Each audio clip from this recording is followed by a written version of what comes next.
I'm Joanna Coles. Oh, Can you remember who you are? I'm Joanna Coles. No, you're definitely not Joanna Coles. I'm Michael Wolff. And where are we going on today's trip? We are going, alas, inside Donald Trump's head. It's the first week back of school, and it should feel like a school outing. I've sent my kids back to school this morning. Do you remember those school outings where you all went on a bus and there were always people who were sick? Always, always. And I have gone as an adult on those buses, and they really rattle like something crazy. You think, my God, we put children on these? Those yellow school buses. I know, that's a very American thing. We don't have those in England. Anyway, we're going on a trip inside Trump's head, and we're going to be talking about people who say no to Trump. What happens when people say no?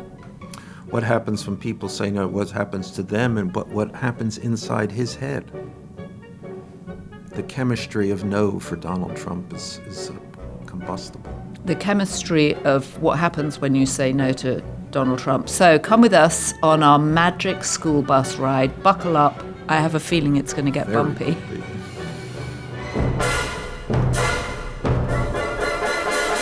So, Michael, one of the things I wanted to talk to you about was this decision which says by a federal judge that Trump's policy for tariffs is in fact unconstitutional, and that the tariffs, a central point of his economic policy, are in fact void.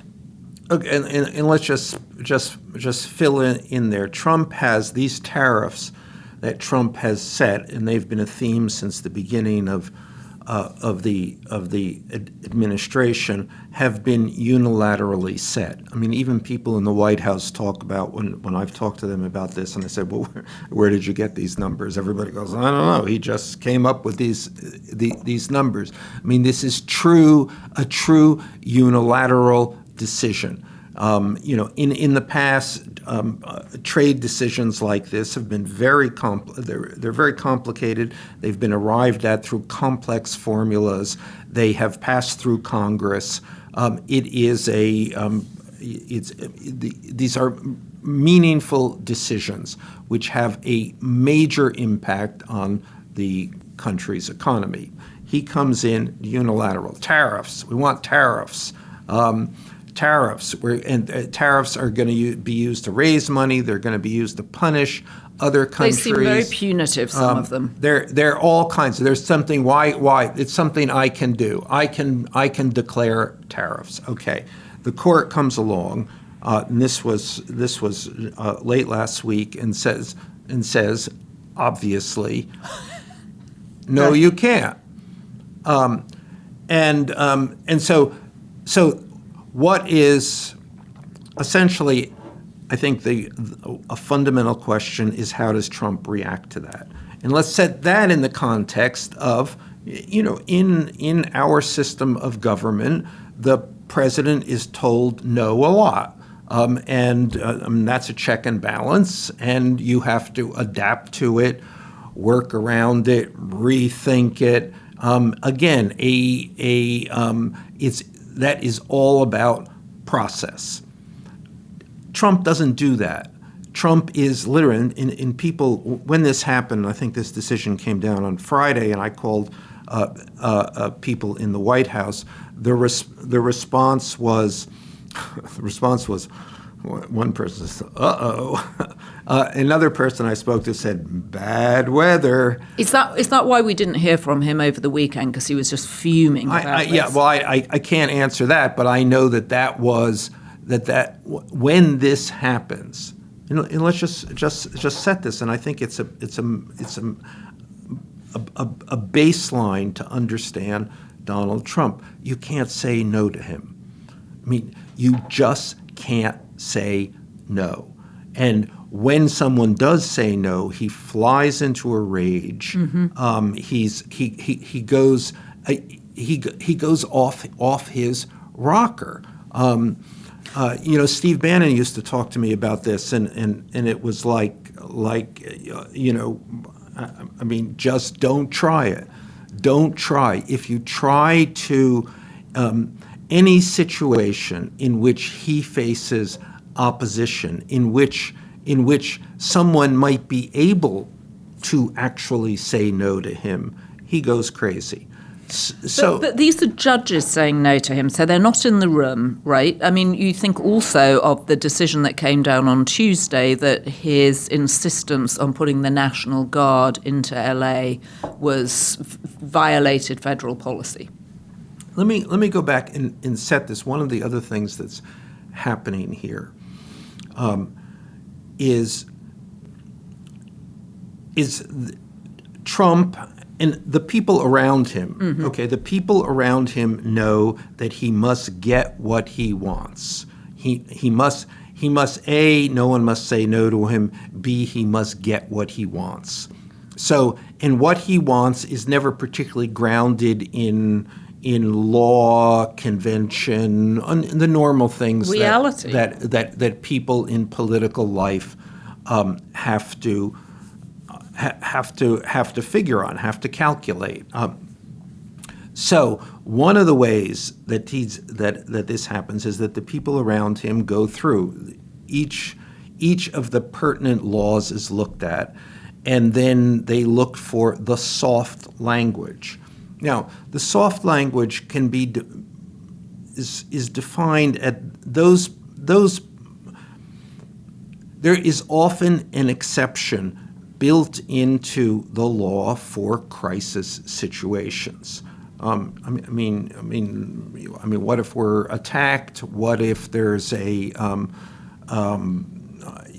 what if there's an economic collapse? What if there's another country that we're having to deal with who is being threatening and unreasonable? All of those kinds of exceptional situations. For instance, in tariffs, yes, the president cannot unilaterally set tariffs, but in an emergency situation, you can argue that the president does have that power. If it becomes a national security issue, then the president might have that power. Okay. Is that the same as him saying, okay, it's a crime emergency in D.C., I'm sending the National Guard? Exactly. So you would not say, it's very well-trod ground that American forces are not used to police American citizens, mm-hmm. except if there is an emergency, invasion, for instance. And in that case, with using troops in cities in Los Angeles, he was essentially saying, well, there's an invasion. So anyway, but interesting. So he was saying there's an invasion, i.e. there's an invasion of illegal immigrants. Yes, exactly. I assumed he was saying it because he thought that there was so much crime. No, he's using crime for D.C., an invasion in L.A., and then crime in Chicago if they go into Chicago. Exactly. He's mulling that now. But the other, so we identified the soft language here in where you might be able to define a crisis, and that's step one. But step two is then to argue that the person who can define the crisis is the President of the United States. And only him. Right. So this is entirely circular, and it entirely adds up to I can do what I want on my own say-so. This is now, the courts have now said, at least in the Federal Appeals Court, in terms of tariffs, saying, no, you can't. And we've seen other decisions related to mass deportations, and now in the in sending troops into specifically Los Angeles, that you've overstepped, to say the very least. Right. Okay. Trump then reacts to this. Someone saying no violently. I mean violently. It is as it's a personal affront. To the extent that he has any philosophy about how government works, it's an offense to that. And what he does is essentially then say, how am I going to oppose this? I am not going to take this. Right. I'm going to war against this. I mean, there is this whole thing about him going to war. When this happens, he has to upend it. He has to upset it. He has to reverse it. And then he has to punish the people who have done that to him. So you're inside Trump's brain. He's been told no, and he's had a week of being told no. The courts are beginning to fight back. Well, to be fair, the courts have fought back since the beginning, but these are consequential decisions. Right, but hold that thought and just let me add, because it's an important point here, is that the courts, for the first time, are in the position of being intimidated, consistently intimidated by the president, and then defied. Because again and again and again, the president has defied the courts, and it's very complicated. What do the courts do? Mm-hmm. And so I think we're in a situation where we're kind of relying on the courts to do something, but it's by no means clear that the courts are up to this. Well, it's also very stressful, I would imagine, for the judges in the center of this, because he calls them out. They get doxxed online. It's intimidating. Their families get intimidated. Absolutely. Can the courts do this? And what do they do if the president defies them? So I have a question for you, which I go back and forth on. And I have a lot of resistance to, as I think a lot of people do, perhaps because I'm an optimist. But is this actually what an autocracy looks like? That this is one man calling the shots, the people around him seem unable to do anything. I mean, I was struck in the 3.5-hour cabinet meeting last week. There is a picture of Marco Rubio looking like this. And you think, is there nothing they can do? How do they handle this, as you say, completely otherworldly species of human that's defying the way this job is normally carried out? Well, I think it is this. I mean, is this, what do we want to call this? Autocracy, fascism, whatever we want to call this. We're in a uncharted territory, and we have departed from the most basic democratic conventions and traditions of this country. So where are we? Let's put that aside. This is we are a long way from where we were and where we always thought we would be, and that still seems beating around the bush. So I think you have to get to the point and say, yes, this is autocracy. This is fascism in a kind of classic sense of one man rule, in which opposition is not opposition is always the threat. It's not the norm, which it used to be. Mm-hmm. It's not the expectation, which it used to be. It's not part of the acceptable structure. Opposition is to be fought against, crushed, I think. But you can't crush Twitter. You can't crush social media where a lot of these conversations are going on, or can you? I mean, at one point it looked as if his partnership with Elon Musk might actually somehow but let's start this. He set out to crush or certainly inhibit the media, and has been pretty successful there. Yeah, true. So what happens? I mean, remember, this is all somewhat incremental, although it's happening very fast, and it is kind of drip, drip, drip. And there's never a memo that goes out. We are now in a fascist dictatorship or an autocracy. Decision by decision. No one says that. I am an autocrat. Right. I'm a fascist. They don't. This is kind of a judgment of history, or a judgment when it's everybody wakes up and a fait accompli has happened. Right. The systems haven't held.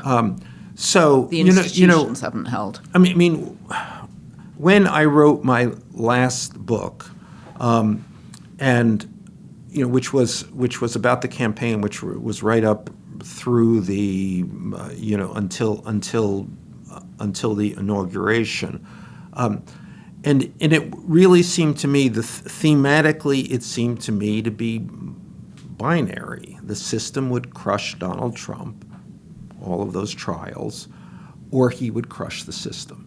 And I didn't know what it was going to be, but I think we are very clearly seeing that it is the latter. And I'm not sure. And everybody is like, well, what do we do about this? I mean, there's many people are trusting that the Grim Reaper will solve the problem. And there are the courts. We come back to the courts, and will they say no? But we don't know if they can say no. Or they may be saying no, but does it make any difference? Exactly. And then there is also, the people, the electorate. What happens? And for my mind, this is where we are. There is nothing left except this. If he loses his majority in the House in 2026, then that would seem to me a new ball game. However, of course, he's going to do everything possible within his power, within the imagination of the people around him, to be able to construct a rationale for interfering in this election in his favor. And you saw him pardoning the January the 6th rioters. You saw this week him announcing that Ashley Babbitt, who was shot during the riots, was going to get full military honors at some kind of memorial, I guess. It's all, January the 6th, which I think a lot of people thought was a strange band of unlikely people coming together, suddenly looks much more ominous given the moment where we're in now. I don't know if I'm actually less worried about violent interference with the election than I would be about systemic subversions. As in the gerrymandering in Texas, as in this, which would otherwise seem to be ridiculous and misguided effort to outlaw mail-in voting. Mm-hmm. But I guess I meant in terms of if we woke up the day after the midterms and it was clear that the Republicans had lost, is there then violence?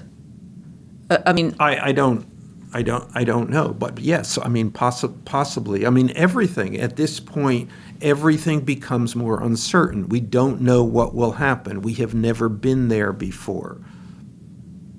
This is alarming. It's an alarming conversation. No, it is alarming. And I, too, am a fundamental optimist. I have always basically believed that Donald Trump, because he's fundamentally incompetent, is and fundamentally interested in just the look of the performance, that this would all somehow pass.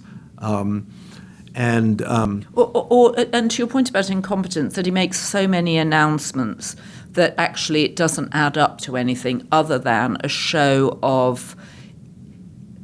of show of presidents, a performative presidency, which doesn't actually mean anything. Yeah, so the announcements putting troops in the streets are many announcements and many, darkness at noon scenarios, but there aren't that many troops. Right, and I know lots of people who live in LA, nobody saw a troop. Nobody saw a troop. They didn't even know they were there. Well, they didn't in the follow neighborhoods the news. where you know people. Well, I know some people that, No, you don't. Oh, well, I know a few people that live downtown. But yeah, so that is it. You can take and I have largely looked at it like that. It's just Trump being Trump, right? And to no effect except to center the attention on Donald Trump. recently, I've been, I'm not sure that is so reassuring anymore. I mean, I think that this is, he's entered a period of, more arrogance, more hubris, more rage. He wants it. He believes that he can have it. He believes that he has the power to get it, and he's not going to be satisfied until nobody says no. So let me ask you something. This week we saw the Shanghai conference run by Xi Jinping. There was him, there was Modi, there was Vladimir Putin. They were all holding hands at one moment in a very strange, it was a sort of strange international gesture. I had thought, the axis of opportunism, someone called it, but I had thought that Trump wanted to be the fourth and turn that trio into a quartet. Is that not? Well, right? I don't know. Even be above them. Yeah, I don't know. I think the more important point is that this is just an indication that everything, that the fundamental premise, the fundamental pillars of American foreign policy, which is which I mean you can argue has kept world peace for the last 70 years, almost 80 years, and it is no longer operative. And many people will say, well, there's, there is certainly a critique that says American foreign policy has been deeply flawed, but to exchange it for this, essentially empowering our traditional enemies, empowering Vladimir Putin, arguably the worst person on earth. Well, and it's hard to see how Donald Trump's voters benefit from this in any way. Higher prices, less national security. What is the benefit here? I mean, I agree with you. It feels like we are at a tipping point. The National Guard going in, it may be performative, but nevertheless, it's rule of one. It's totally, you're totally right, and we get to this other aspect of this, which no one seems capable of making the argument against Donald Trump.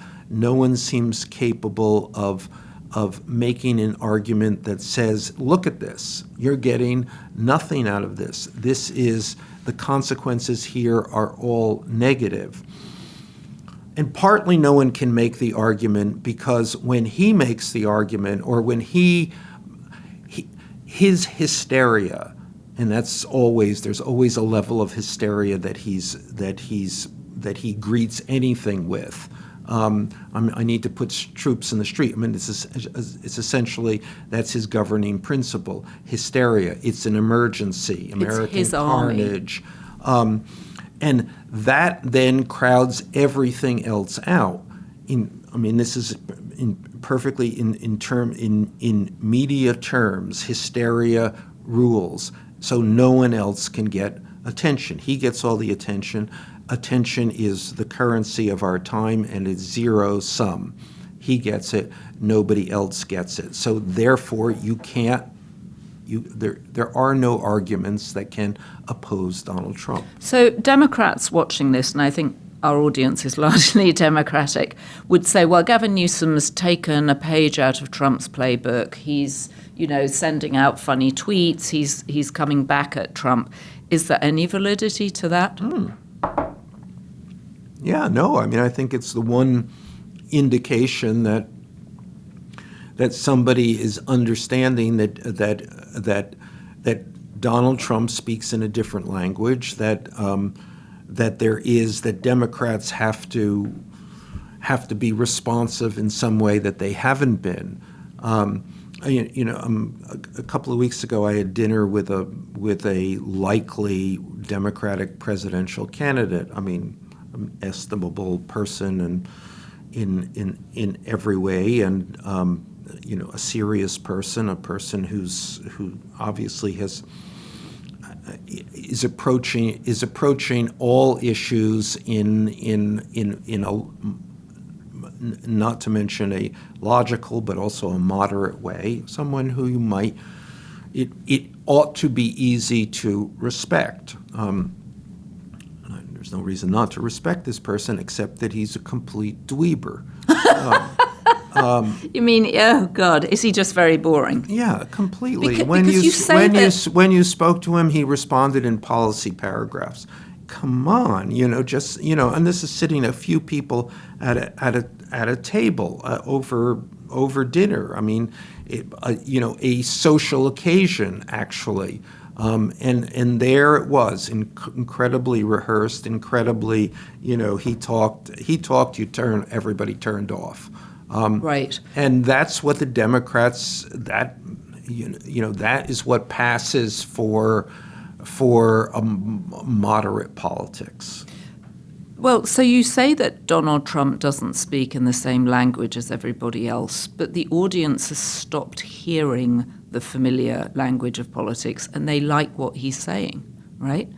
Well, I don't think it's a question of like. It's a question of you can't hear anyone else, and your attention. It's not a question of like. It's just it's a question of attention. You don't like a car crash, but you're going to look at it, and that's what he understands. The Democrats are still thinking, people will like this. Well, that's that.